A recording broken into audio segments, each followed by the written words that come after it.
Modern-day archaeology offers compelling evidence about the characters and the events in the Holy Bible. Excavators are confirming the biblical story of Israel's greatest king. King Solomon was a man of unimaginable wealth and divine wisdom, but for 3 millennia, his final resting place has been a mystery protected by ancient legends. King Solomon is an intriguing figure because the Bible makes so many claims about him, controlling vast amounts of territory. The Bible also describes Solomon controlling vast amounts of wealth. Now, viral footage claims the tomb has finally been unsealed, revealing a mystery that has archaeologists stumped. But this discovery isn't just about gold.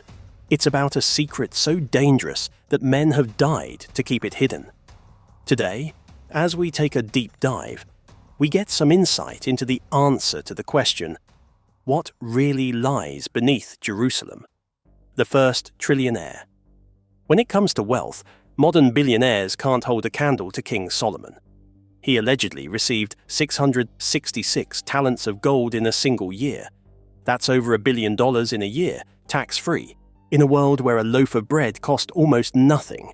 And this wealth made him quite the celebrity in the ancient world, one whose name was known from the deserts of Africa to the courts of the East. When he built his house, he overlaid the entire interior with pure gold.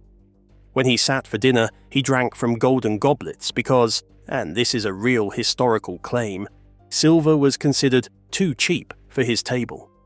He was so wealthy that silver was considered as common as stones in the streets of Jerusalem. But wealth wasn't the only thing that made Solomon stand out. Legend says that when Solomon built the first temple, the resting place for the Ark of the Covenant, it was constructed in eerie silence. No hammers, no chisels, no sound of iron tools was heard at the site. He was a man who seemed to command both the physical and spiritual.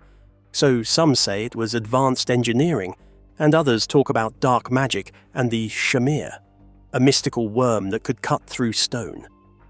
You would think a man this powerful, this obsessed with legacy, would leave behind a pyramid, a mausoleum, or at least a marker that lasted forever.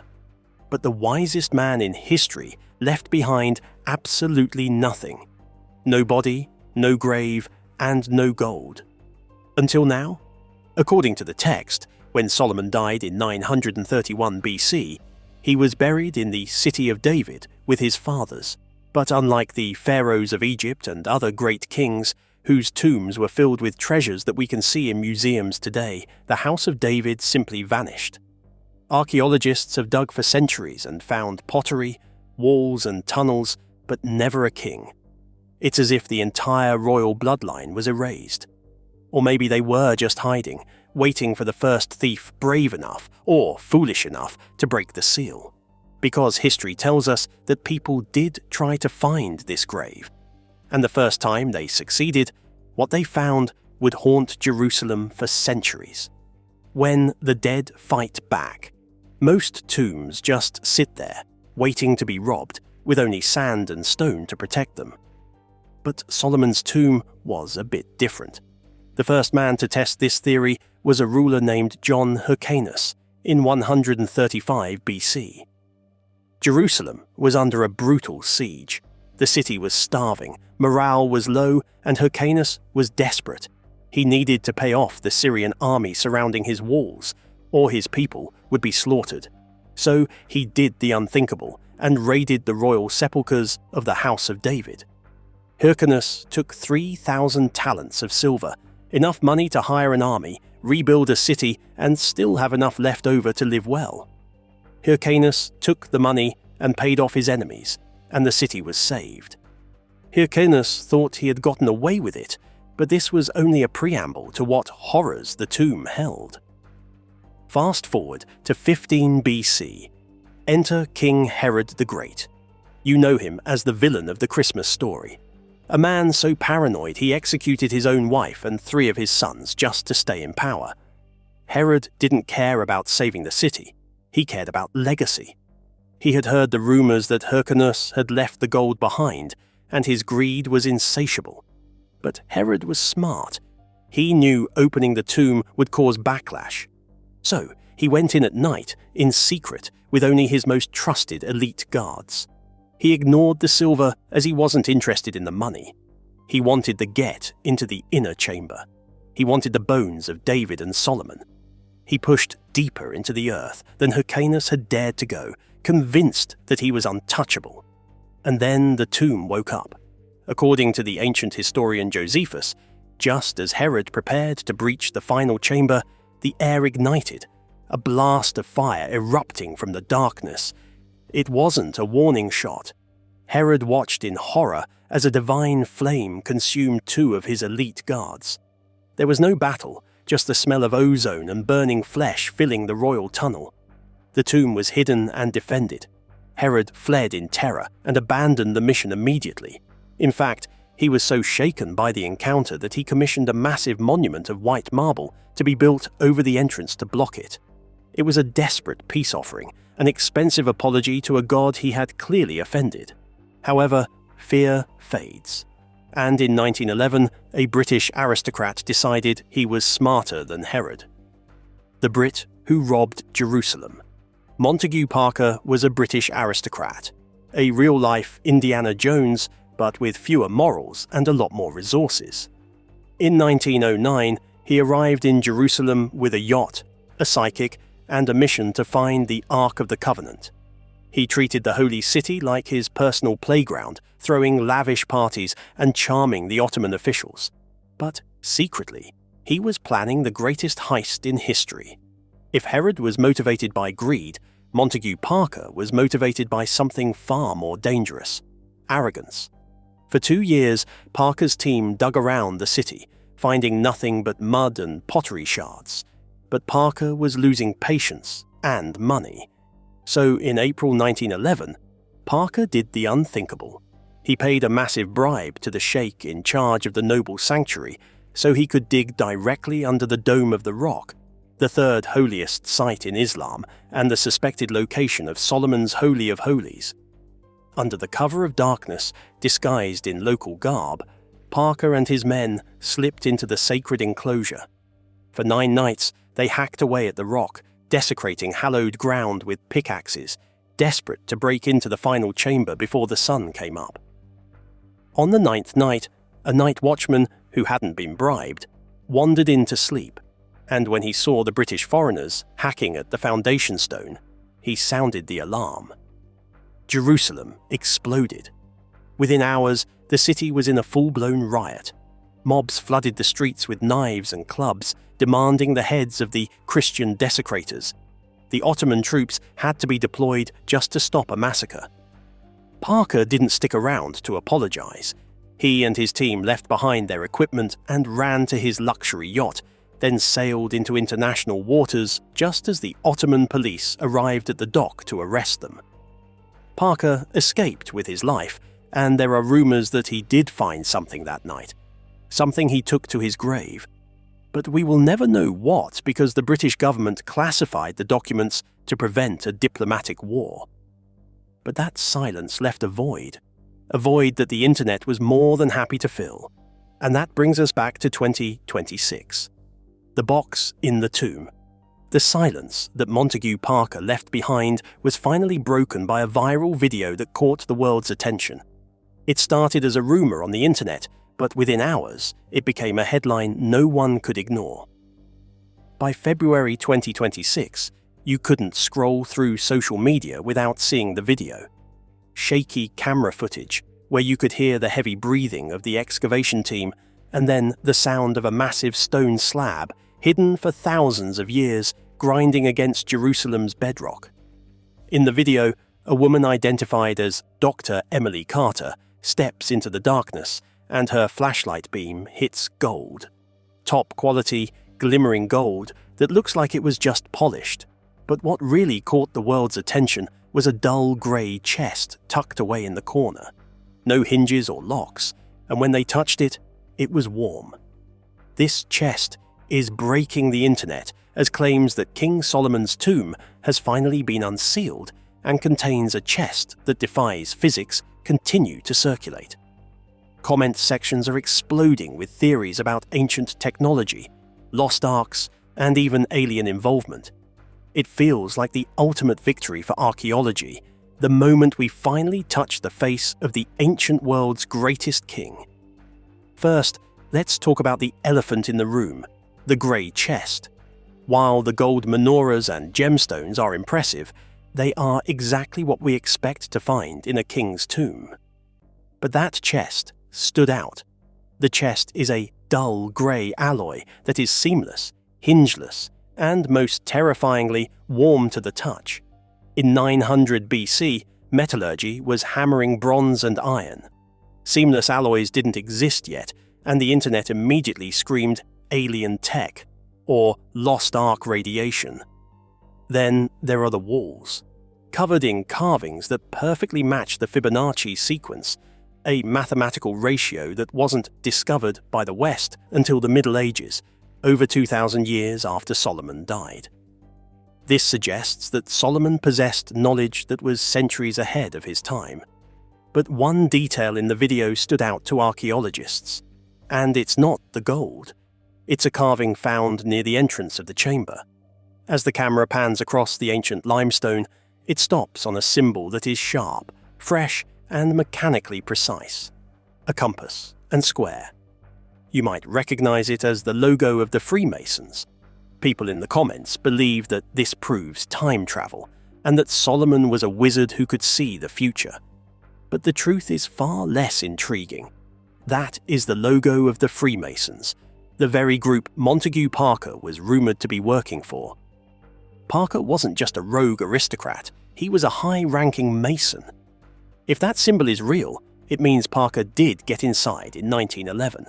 It means he found the tomb, marked his territory, and then sealed it back up, leaving it empty for future generations to find. The viral video might be a hoax or a reenactment of a rumor, but it accidentally points us to a very real, very sober scientific truth. Because while the internet was obsessing over grey chests, real archaeologists were just a few hundred yards away, uncovering something that actually defends the Bible's narrative. And unlike the grey chest, you can go touch this discovery right now. While the internet was analysing pixelated footage of the grey chest, real archaeologists were quietly unearthing something far more important just a few hundred yards away.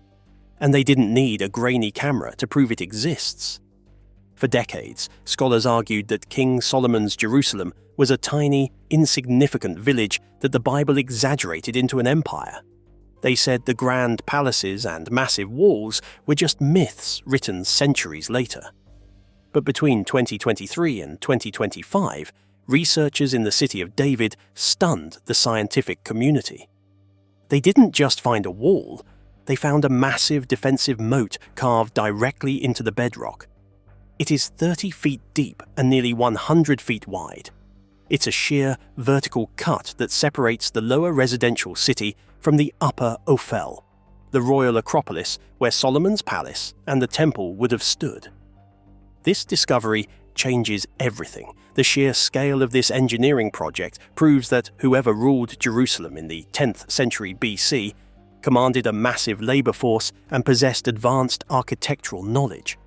It confirms the biblical description of a city divided between the sacred and the common, protected by fortifications that would have intimidated any army in the region.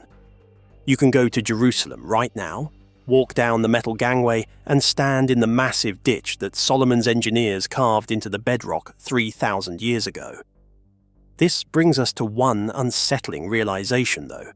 We have found the infrastructure, the seals, the palace, and the city. So where is the king? If we know exactly where he lived and worshipped, why can't we find his final resting place?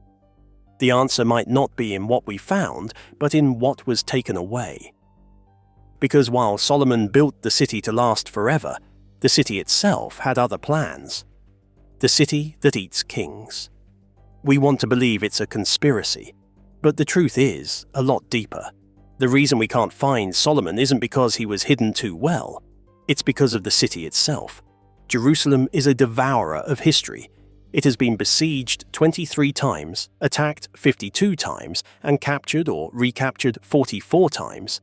It is a city built on top of a city, built on top of a city.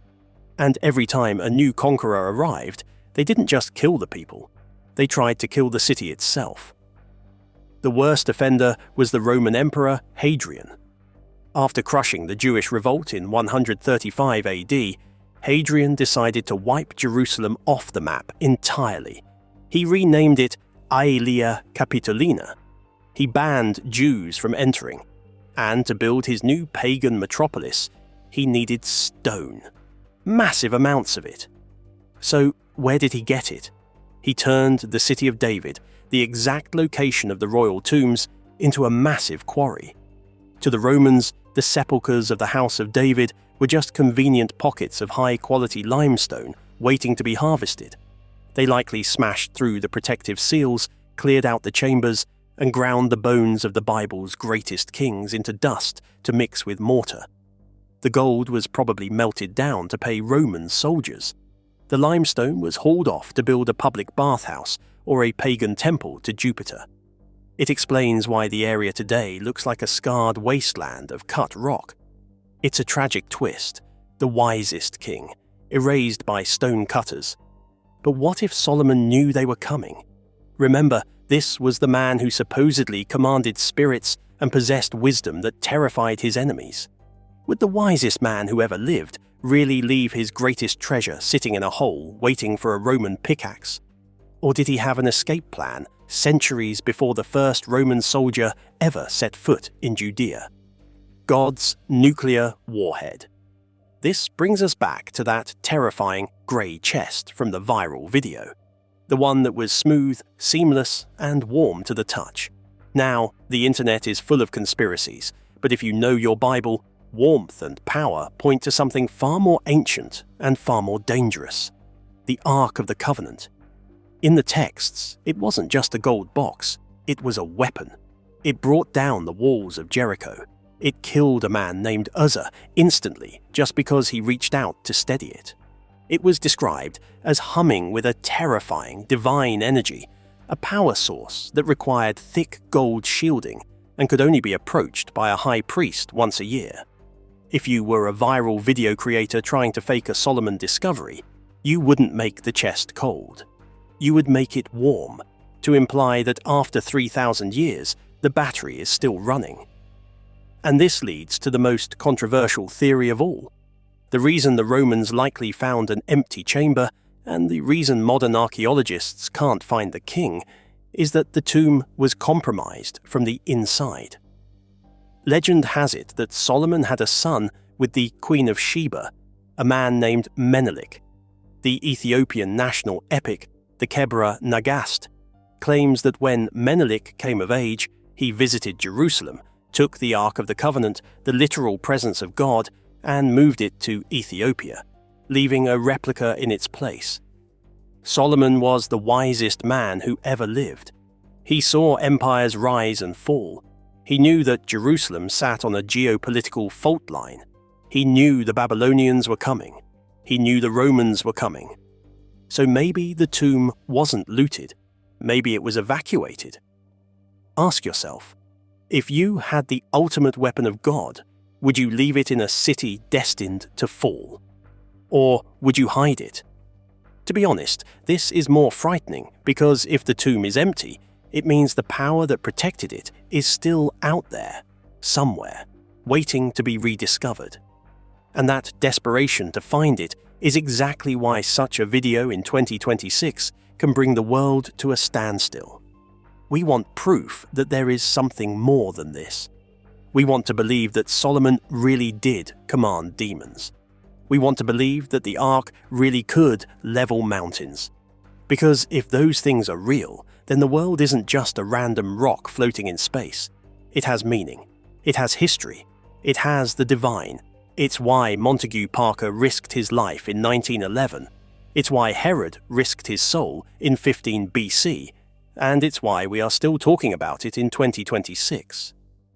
But sometimes the silence of history speaks loudly. Maybe the fact that we can't find the body isn't a dead end. Maybe it's Solomon's final riddle, stretching across 3 millennia, daring us to keep looking even when there seems to be nothing to be found. Whether Solomon lies beneath a parking lot in Silwan or in a hidden chamber in Ethiopia, one thing is certain. He is still the only one who knows the answer. If you found that grey chest, would you open it? Or would you leave the past alone? Let us know in the comments. Don't forget to like and subscribe. And if you enjoyed this video, be sure to check out the one on your screen now.